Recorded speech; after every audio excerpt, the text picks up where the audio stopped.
Let's talk about the El Clasico now. Yes, it's one of the biggest, if not the biggest, rivalries in world sports. And it couldn't come at a better time than now. FC Barcelona traveling to the Santiago Bernabeu to take on the Spanish the Blancos, as they call them, or the Galacticos.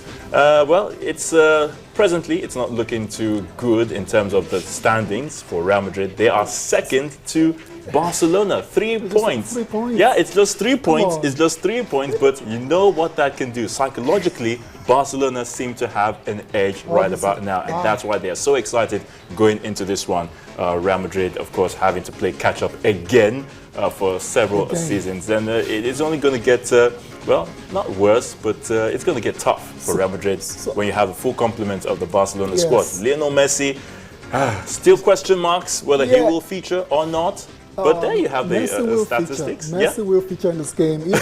No, seriously, I think for the excitement, you know, for and all the drum that goes with it. Yes, it's always good to have your full strength squad coming into this one. You know, have your Messi's, your Suarez, your Neymars, and on the Madrid side, Bales, MSN, and the BBC. And the BBC. All right, so there you have the statistics. 32 titles for Real to 23 for Barcelona. Well, still trying to play catch up on that one.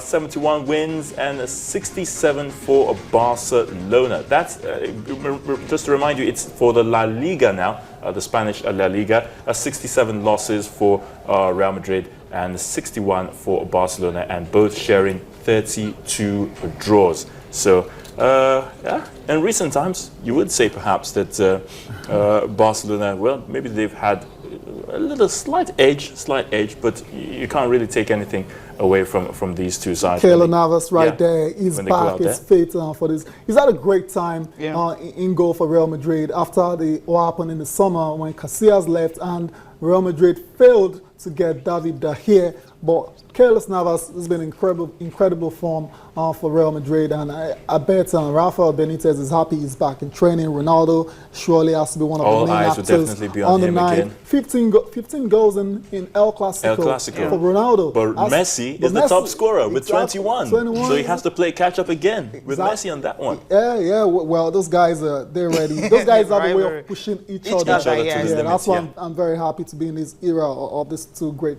footballers. Gareth Bale as well, to say he should be featuring as well, and he's ready to go. And I just can't wait. And Sergio Ramos, surely I can't wait for the battle. Yeah, he had a shoulder injury. He actually takes some painkillers, you know, before games. I wonder how that's going to limit his But impact. I think he's going to be needed, really. I can't wait for him to go head-to-head against Luis Suarez. Can you just imagine what that battle is going to look like? Ayatunde. Well, Luis Suarez is always saying he's coming out of the shadows and all that. And in the midfield, definitely, the likes of Andres Iniesta there, to Luka Modric of Real Madrid. That should be an interesting battle as well. Rakitic as well, Rakitic, against his teammates. And Toni Kroos, who I really think he still needs to really turn up in the big games, really, the German international. But who knows? There are talks that Rafa Benitez is actually thinking about, dropping Toni Kroos from this particular match, and it would be very interesting to see how it goes. Rafa Benitez is under pressure already. Under pressure. He's only lost one game all season so far, but it's like he's lost 10. After that. There are some games you lose, and the pressure will be on you. When you're a goal up, and everyone feel, okay, it's Real Madrid, come on, it's Sevilla, and they can win the game and all that. But they lost 3-2. They lost. Wondering, okay, was the coach responsible? Usually you take the hit when things like that happen. Yeah, exactly. And there have been talks about Ronaldo, like in the tactics of Benitez. The fans have not really complaining to the president that you're not going to achieve anything with this man at the helm. But we're not really surprised though. This is how Real Madrid is. That's a massive club, a lot of interest and from the fans and from the media as well. So you're bound to be under pressure as a manager of Real Madrid. It remains to be seen how he's going to deal with it, starting with tomorrow's game. I think he should have expected it, because when he was actually named as a coach, I was like, why will you want to go to Real Madrid? Come on. Because check the coach that just left, Carlo Ancelotti, and you're like, oh, you're coming in. Can you fit in? It's going to be difficult. So whatever pressure is undergoing, he should know that, yes, it's something that you should have been prepared for. Well, put yourself in Rafael Benitez's shoes, and there's no way you're going to turn Real Madrid down. Let's be honest about it. The biggest club in the world. I understand. Commercially, but right now, wise, he should take the hit and do the right thing. What he should do, make sure you're actually in tune with the big players. That's what you should do. Whatever decisions you're going to make, I mean, just be in partnership with them. It's going to help him more. By the time you ignore the big players and they don't play on big games, you're in trouble. You're going to lose the job. They're going to stay at the club. Yeah, but who says he's not doing all that?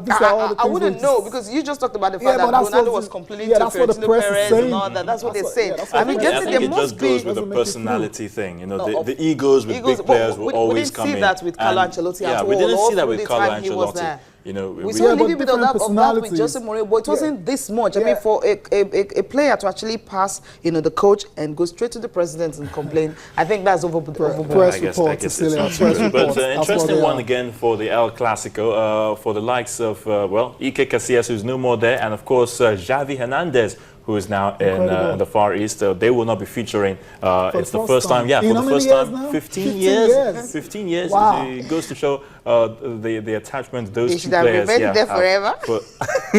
Certainly not. But you know, when you talk about leaders, generals, quote unquote, Iker Casillas for Real Madrid always steps up, and of course Xavi Hernandez. But he will not be there. Both players will not be there. So it will be interesting to see how the likes of Andres Iniesta for Barca, and of course Sergio Ramos, turn up for the El Clasico. But like I said, 3 points separating the two teams at the top. 1 for Barcelona, 2 for Real Madrid. I mean, the pressure is on Real Madrid. The pressure is on Real Madrid, and they're playing at home. And they're playing at home. So if they don't get the results on Saturday. It's a very complicated situation for Real Madrid. They're behind by 3 points, and the fans will expect them to come out and attack. And if you do that and do it carelessly, Barcelona would take advantage and just rip you apart. So complicated situation for Rafa Benitez. So in other games, Real Sociedad will take on Sevilla. Real Madrid, Barcelona, we spoke about that already. Espanyol will take on Malaga. I don't know what's happening to that side. Under Manuel Pellegrini, it seems to really reckon with, but in recent times they've not been too fantastic. Valencia will take on Las Palmas. That's the team responsible for David Moyes' sack. I'm not happy with them at all. Deportivo La Coruña will take on Celta Vigo in another fixture in the La Liga. And on Sunday, we have a Sporting Gijón taking on Levante. Villarreal will take on Eibar. Granada, that parades our owner Isaac Success, will be taking on Athletic Bilbao. And by the way, Athletic Bilbao is among the team that is the two teams, that's Real Madrid and Barca, that is yet to be relegated from the Spanish top flight. A huge history there with Athletic Bilbao. Let's see if they can get something out of that one. Real Betis taking on Atletico de Madrid. Diego Simeone again will be charging his players to go all out to get a result. Getafe, another Madrid-based club, there will be taking on Rayo Vallecano. That's the Monday fixture. So interesting times in the Spanish La Liga. And for the English Premier League, we have Watford and Manchester United. That's the first game after international break. That starts an afternoon game for Man United. Of course, they need to win this one to actually definitely stay in that title chase. Who knows if Odion Gallo will get a goal or two. I think he might just get one here because he had a lot of chances that he missed, international break and all that. So he definitely want to replicate, see if he can get something from Man United. So that's definitely a tricky one for the Red Devils. Chelsea and Norwich City, of course. Tayo, we're discussing about this game yesterday that, look, if Chelsea don't win this game, all the players should just resign. Nothing but a win. Massive clear out. Massive clear out. Just go wherever you want to go to. I know it's not possible in football, but then it's that bad. So they really need to get a win out of this one. Yeah, they need to start getting results as soon as possible, starting with Norwich at Stamford Bridge. Come on, if they don't do it again, it's Norwich City. No excuse. Jose Mourinho should be in the dugout, so no excuses. Exactly. Everton and Aston Villa, of course, will also be in action. And you have Newcastle and Leicester City. Leicester City this season, Jamie Vardy. You may just be surprised that this team might just finish in the top 4. The fear of Vardy is the beginning of wisdom. He has scored in 9 consecutive games. He's actually chasing the record. Okay, Southampton and Stoke City. That's a tricky one. Swansea City and Bournemouth. Of course, Swansea might just get the better one for them. Coach, West Brom.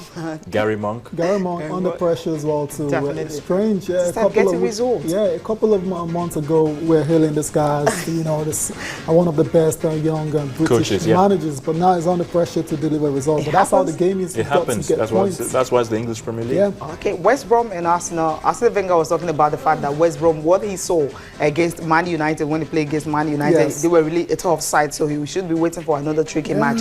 The Manchester City and Liverpool is the game I'm actually looking forward to. Sergio Ramos, he has been training, but we don't know if he's going to feature. Sergio Aguero. Yeah, I know the Clasico is in your mind, Cecilia, but we're talking of the Premier League, right? But really, Aguero has been really missed, as far as Manchester City fans are concerned, so they would definitely want to see him back. And if you go back to what Liverpool did to Chelsea at Stamford Bridge, they wouldn't want a repeat of that, at the Etihad, because Jurgen Klopp, you never know.